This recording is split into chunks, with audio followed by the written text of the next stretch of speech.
I would describe Ilya as a sort of, he's just like a blunt instrument in a world where sometimes the velvet touch that Napoleon Solo can apply is slightly more effective. He comes from a very different place than Europe. I mean, he is about as Soviet as it gets, and has very Soviet sensibilities, which sometimes seem completely out of place. Obviously, I was briefed about your criminal background.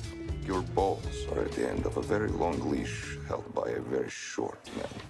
And Napoleon is the polar opposite.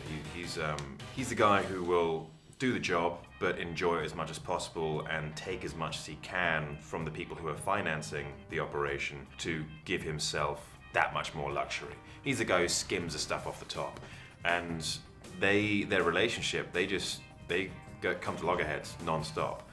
They are completely polar opposites as far as characters are concerned, but they're ultimately the same coin. I mean, two sides of the same coin is what they are, and they're two halves of the perfect spy. Special Forces, KGB, the youngest man to join, in fact, and their best within 3 years. I do wonder if it was your father's shame that gave you such drive, though. Or was it your mother's reputation? I understand that she was extremely popular amongst your father's friends.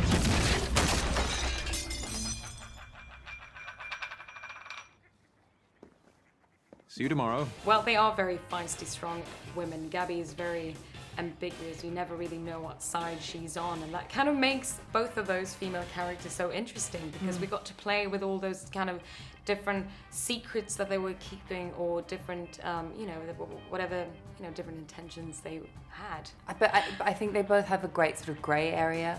I think they're both quite enterprising, though, which is great, which is really sort of great to watch them. They both know what they want, and they're sort of chameleons. They adapt to whatever situation is called for, and they're also sort of self-made. You get a sense that they know who they are in the world, and they take up space, and they know what they want to get out of people, and that, I suppose that's where that sort of moral ambiguity comes from. When your baby leaves you all alone. Don't you make me put you over my knee. So you don't want to dance, but you do want to wrestle. No, I did not say that. When you're I don't know about being in spy movies, but maybe being the romanticized spy. Yeah. I mean, who didn't run around And then, like you always said, doing and then that the kind next of day thing, you dream that you're an astronaut, and then the next Yeah. day you're a cowboy, and then it's all. I think it's pretty much all what movies are, sort of like embodiments of the fantasies that you had as a kid. That's why you want to go watch them, right? Yeah.